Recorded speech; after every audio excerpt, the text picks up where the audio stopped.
po pangalan? Ano po? Baka pagdating ito, hindi kayo kilala, ha?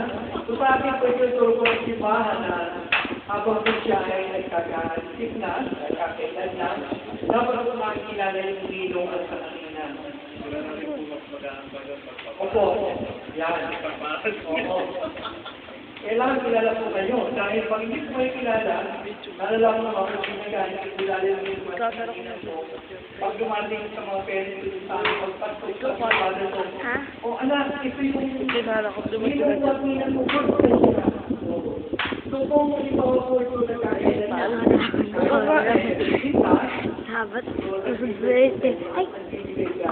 dahil kinikilala ko po kayo, Tita B. so ganun din po kayo, yung pag-iisip ko rin, kailangan pangalawang magulang, dapat po ipakita